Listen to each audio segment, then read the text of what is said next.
First, I would like to congratulate Election Commission Gyanesh Kumar.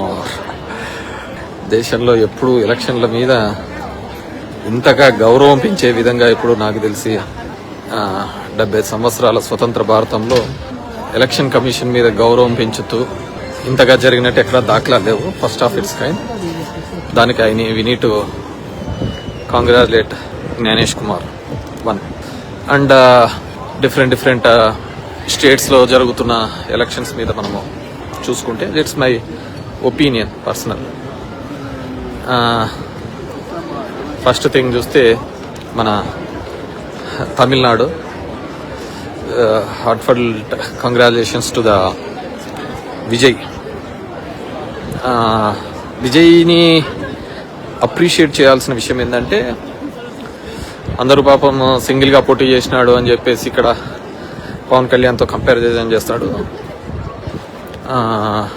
చేస్తున్నారు. కానీ బేసిక్గా విజయ్కి సీఎం కావాలనే ఒక ఆలోచన ఉంది కాబట్టి ఆయన సింగిల్గా పోటీ చేయడం జరిగింది.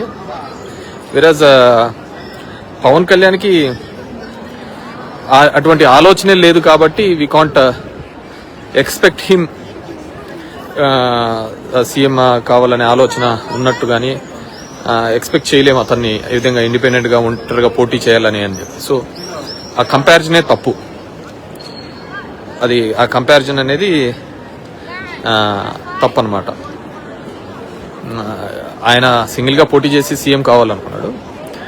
ఇతను వేరే వాళ్ళకు మద్దతు తెలుపుదామని అనుకున్నాడు. ఇప్పుడు సీఎం కావాలనే ఆలోచన లేదు. సరే, తన ఫ్యాన్స్, తనకు సంబంధించిన అభిమానులు అనుకున్నారు, అంతే తప్ప వేరే లేదు. And second, coming to the ఇది విజయ్ని అప్రిషియేట్ చేయాల్సిందంటే, అతన పార్టీ పెట్టినప్పుడు పెట్టిన ఇబ్బంది కావచ్చు.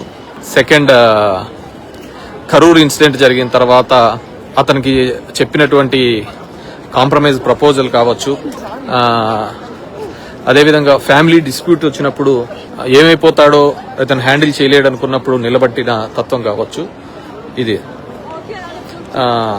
ఇవన్నిటినీ కూడా అంచనా వేసుకుంటే డెఫినెట్గా అంటే ఎవడైనా కావచ్చు ఆ టఫ్ టైంలో అక్రాస్ ద ఆల్ ఆర్ట్స్ గట్టిగా నిలబడినప్పుడు మాత్రమే you can see the success అన్నమాట. అదర్వైజ్ సక్సెస్ అనేది మన చూడలేం. సో దానికి విజయ్ నిలబడినాడు. So he got the success. So I wish all the best. And coming to the West Bengal politics, దానంత దరిద్రం మనం ఎప్పుడు చూడలేదు, రాదు కూడా అనుకుంటున్నా. 27 లక్షల ఓట్లు ఎంట్రీస్ చేయాలి అని చెప్పేసి అప్పీల్ చేసి ఎస్ఐఆర్ ద్వారా అని చెప్పేసి చేసినా కాలేదు. ఎంతో మంది సెంట్రల్ ఫోర్స్ అక్కడ ఎలక్షన్ చేసినారు. అంటే ఎలక్షన్ ఆఫీసర్లుగా కూడా సెంట్రల్ గవర్నమెంట్ ఎంప్లాయీస్, ఇవన్నీ కూడా చూడడం జరిగింది అనమాట. సో నాకు తెలిసి హిస్టరీ అలాంటివి ఎప్పుడు జరిగింది West Bengal. But she also fought very well. And నాకు అర్థం కాని సినారియో ఏంటంటే, ప్రతి చోట కూడా ఎందుకు వాళ్ళ పార్టీ ప్రెసిడెంట్లు ఓడిపోతున్నారు నాకు అర్థం కావటం లేదు. అరవింద్ కేజ్రీవాల్, ఉద్ధవ్ ఠాక్రే, స్టాలిన్, ఇంకా గొగోయ్, వీళ్ళందరూ ఎందుకు ఓడిపోతున్నారు అంటే, పార్టీని వాటికి క్లోజ్ చేసే ఒక ప్రయత్నంలో యాదృచ్ఛికమైతే అవసరము, యాదృచ్ఛికమైతే పర్వాలే కానీ ఇది ఇంటెన్షనల్ గా జరుగుతున్నట్టు ఎక్కడో కనపడుతుంది అనమాట. Only party presidents. ఇప్పుడు ఈరోజు స్టాలిన్ ఓడిపోవడం కావచ్చు, డిఎంకే చరిత్రలో ఎప్పుడే కానీ వాళ్ళ ఫ్యామిలీలో ఓడిపోలేదు.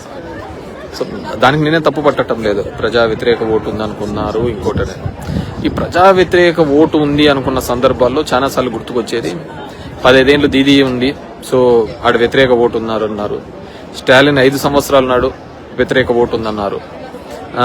లేకుంటే ఇంకొక పార్టీ వ్యతిరేకం. కానీ బీహార్లో 20 ఏళ్లుగా నితీష్ కుమార్ ఉన్నాడు, అక్కడ జరగని అరాచకం లేదు. మరి బీజేపీ ఎలా ఫామ్ అయిందో అర్థం కావటం లేదు. అస్సాంలో 2వ సార్లు ఎలా ఫామ్ అయిందో అర్థం కావటం లేదు. 3rd టైం అనుకుంటున్నా కావటం లేదు. మహారాష్ట్రలో శివసేన ఒక పార్టీ నుంచి పీకేసి అక్కడ షిండే లాంటి వాళ్ళు వచ్చి మళ్ళీ అతని నేతృత్వంలోనూ ఫెర్నాండెస్ వచ్చి మళ్ళీ అక్కడ ఎలా రీగైన్ అయినారో అర్థం కావటం లేదు. కానీ 5 ఏళ్లలోనే వ్యతిరేకత వచ్చిందంటారు, అరాచకం జరిగిందంటారు, ఇవన్నీ జరుగుతాయి. So these are all big question marks on Indian election system మీద. Hope we have to see అన్నమాట. కానీ జరుగుతున్న పరిస్థితి అయితే ఎన్నో అనుమానాలు ఉన్నాయి. మొదటి నుంచి చెప్తున్నాను కదా, ఫస్ట్లో నేను చెప్పినట్టు కంగ్రాచులేషన్స్ టు జ్ఞానేష్ కుమార్. ఎప్పుడూ లేని విధంగా ఎలక్షన్ జరిగినారు. కేరళ అంటావా, that's everyone knows that UDF is going to come. 10 సంవత్సరాలు వ్యతిరేకత అన్నారు, అక్కడ కూడా పోవడం జరిగింది. కానీ బీజేపీ మాత్రమే రీగైన్ అవుతుంది ఎందుకో గవర్నమెంట్స్, నాకు అర్థం కావటంలే. ఇది 2024 నుంచి జరుగుతున్న క్రమం చూస్తే బీజేపీ మాత్రమే పవర్ రీగైన్ అవుతుంది, మిగతా ఏ పార్టీలు కూడా రీగైన్ కాలేకపోతున్నాయి. పోనీ మన దేశంలో జరిగిన అన్ని అద్భుతాలు ఏమైనా జరిగాయా అంటే అది కూడా కనపడటం లేదు. తలసరి ఆదాయం తగ్గిపోయింది. సో చాలా పరిస్థితులు తగ్గిపోయినాయి. ఇప్పుడు పొలిటికల్ సిస్టంలో చూస్తే 2014 సమయంలో చూస్తే అన్నా హజారే ఉద్యమం కావచ్చు, కేజ్రీవాల్ ఉద్యమం కావచ్చు, అప్పుడు జరిగినప్పుడు అంతా కూడా 2G స్కామ్ అనే ఒక స్కామ్ చుట్టూ జరిగి దేశంలో 2 లక్షల కోట్లు ఆ రోజుల్లో పెద్ద అవినీతిగా అని చెప్పేసి దాన్ని పెద్దగా ఎస్టాబ్లిష్ చేయడం జరిగింది. దాని ప్రకారము 2014లో బీజేపీ గవర్నమెంట్ చాలా సునాయాసంగా గుడ్ నెంబర్తో వచ్చింది. ఇందిరాగాంధీ తర్వాత అంత మెజార్టీ ఎప్పుడూ రాలేదు. సో అది వాటి వరకు బాగుంది, సరే వ్యతిరేకపోతుందని. సబ్సిక్వెంట్ గా రాబోయే కాలంలో మళ్ళీ ఇమ్మీడియట్ గా దానికి సంబంధించిన టీ రాజా అనే అతను దాంట్లో నిర్దోషిగా కూడా బయటకు వచ్చింది 2G స్కామ్ లో. సో ఆ రోజు జరిగినది దేశమంతా బాగుపడాలని చెప్పేసి 2 లక్షల కోట్ల రూపాయల అవినీతి జరిగిందని, స్విస్ బ్యాంకుల నుంచి డబ్బులు తీసుకొని వస్తామని చెప్పేసి అవన్నీ జరిగిన ఒక నెరేటివ్ తో బిల్డప్ అయినటువంటి బీజేపీ పార్టీ. కానీ రాను మన చడ్డా కావచ్చు, మిట్టల్ కావచ్చు, వీళ్ళు జాయిన్ అయినది ఎవరైతే ఈడీ కేసులు, ఎవరైతే సిబిఐ కేసులు ఎవరైతే ఉన్నాయో వాళ్ళు దాంట్లో జరిగిపోతుంటే క్లీన్ చిట్ అయిపోతున్న సందర్భం చూస్తున్నాం. సో ఇది కూడా అంతు చెక్కటంలే. అంటే స్విస్ బ్యాంక్ నుంచి డబ్బులు రాలేదు అప్పుడు చెప్పిన విధంగా. అదేవిధంగా ఈ కరప్షన్ జరుగుతోందా, జరగటం లేదా అంటే కరప్షన్ జరగకోకుండా ఎక్కడా లేదు, జరుగుతూనే ఉంది. సో ఇవన్నీ కూడా ఉన్న సందర్భం. సో ఎక్కడో ఒక ట్రిక్కీ ఒక క్వశ్చన్ మార్క్ అయితే ఉంది. సో ఆ రోజు జరిగిన ఉద్యమం 2014 తర్వాత బీజేపీ ఏర్పడిన సందర్భం వేరు. సరే, ఆంధ్రప్రదేశ్ లాంటి రాష్ట్రంలో కాంగ్రెస్ కంచుకోటలా ఉండే రాష్ట్రంలో కాంగ్రెస్ కి 10 సంవత్సరాలు అధికారం లేకుండా పోయింది. ఆంధ్రప్రదేశ్లో అసలు అడ్రస్సే లేకుండా పోయిందనుకోండి. సో కొన్ని చేంజెస్ కావాలి. కానీ అందరికీ ఒక ప్రశ్నలుగా మిగిలిపోతున్నది ఈవీఎంల మీద. నేను మొదటి నుంచి దాని మీద ఒక ఇది ఉంది. డెఫినెట్ గా భవిష్యత్తులో కూడా దీని మీద బయటపడుతుంది ఎక్కడో చోట అనుకుంటాను. కానీ పార్టీ అధ్యక్షులు ఓడిపోవడం అనేది కొద్దిగా ఇది కల్పిస్తున్న విషయం. విజయ్కి చాలా టఫ్ టాస్క్. ఎందుకంటే ఫస్ట్ టైం గెలిచినాడు, చాలా ప్రామిసెస్ ఉన్నాయి. ఫస్ట్ టైం ఉన్నప్పుడు చాలా విజయ్ నిలబెట్టుకుంటాడని నేను అనుకుంటున్నాను.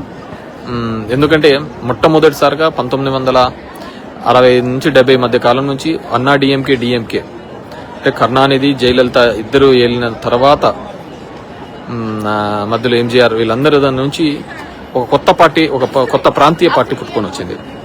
So we have to check అది ఏ విధంగా ప్రజల ఆకాంక్షలకు తగ్గట్టుగా పనిచేస్తుంది అనేది చూడాలా. అండ్ ఇంతకుముందు చెప్పిన విధంగా పవన్ కళ్యాణ్తో దయచేసి కంపారిజన్ చేయద్దండి. అతను ముఖ్యమంత్రి కావాలని లేడు. ముఖ్యమంత్రి కావాలి అనుకున్నప్పుడు మాత్రమే అతను సింగిల్ గా పోటీ చేస్తాడా, 10 మందితో పోటీ చేసినా ముఖ్యమంత్రిగా కావాలనుకుంటే ఓకే. సో ఆయన ముఖ్యమంత్రిగా కావాలనే లేదనుకున్నప్పుడు అతను రేస్ లోనే లేడు.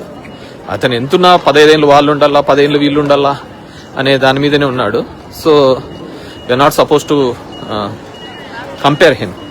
ఖచ్చితంగా ఆ వ్యాక్యూమ్ లో ఉండింటే గన, ఆ రోజు చిరంజీవి గారు వ్యాక్యూమ్ లేకున్నా కానీ 18% ఓట్ షేర్ తీసుకొని రావడం జరిగింది.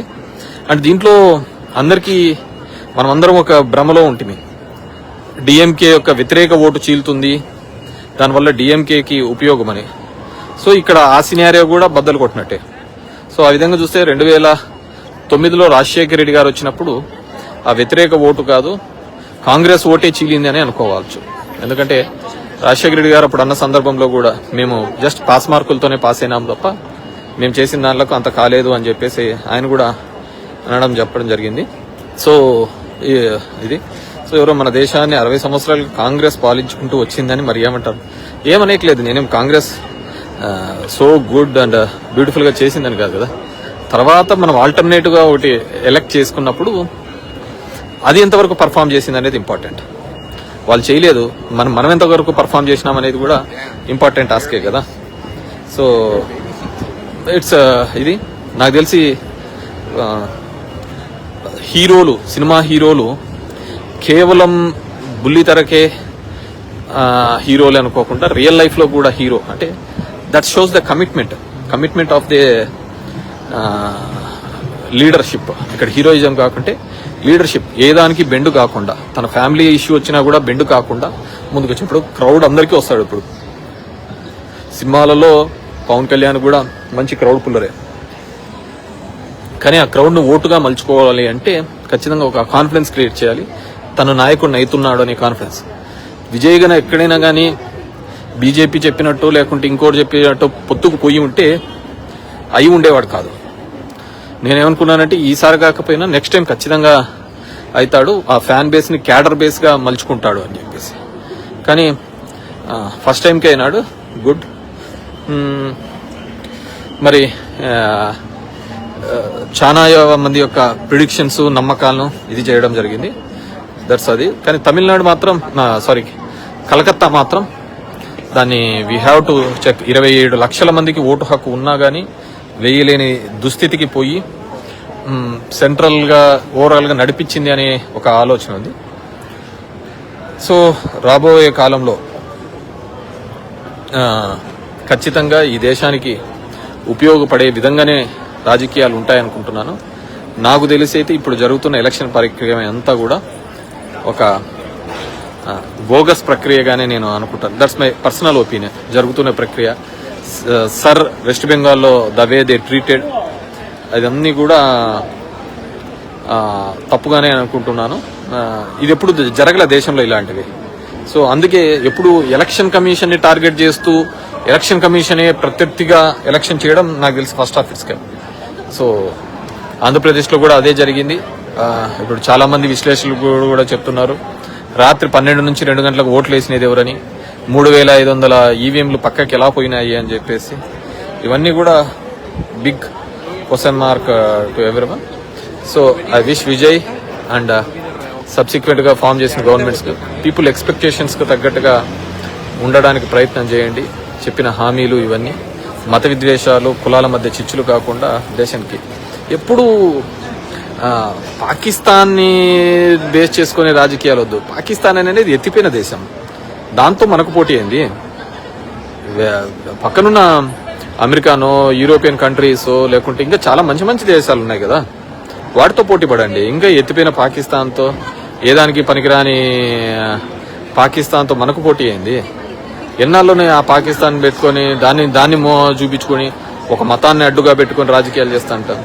మంచి విద్యనిచ్చినాము, మంచి హెల్త్ ఇచ్చినాము, మంచి వాతావరణం కల్పించినాను, లివింగ్ స్టాండర్డ్స్ పెంచినాము అనే దాని మీద ఎలక్షన్స్ పోవాలయ్యా. నాకు తెలిసి మంచి హెల్తీ అట్మాస్ఫియర్ మధ్య ఎలక్షన్స్ కల్పించినాము. ఇవి కాలాలు పోతున్నాయి. ఇప్పుడు పక్కనున్న నేపాల్లో ఉన్నారు, జెన్జీ అతను వచ్చాడు, ఈస్ గివింగ్ ఒక ట్రై చేస్తున్నాడు. ప్రపంచంలో మన చుట్టూ ఉన్న దేశాలన్నింటిలోనూ కూడా మార్పు వస్తుంది. మన దేశంలో కూడా మార్పు వచ్చింది, కానీ అది ఈవీఎంలలోనే దాక్కుందని నేను అనుకుంటున్నాను. Thank you very much. నా ఒపీనియన్ మనకు ఎప్పుడెప్పుడు చెప్పడం అలవాటు ఆగదు కాబట్టి ఇది ఎక్స్ప్రెస్ చేయడం జరుగుతుంది. Thank you very much.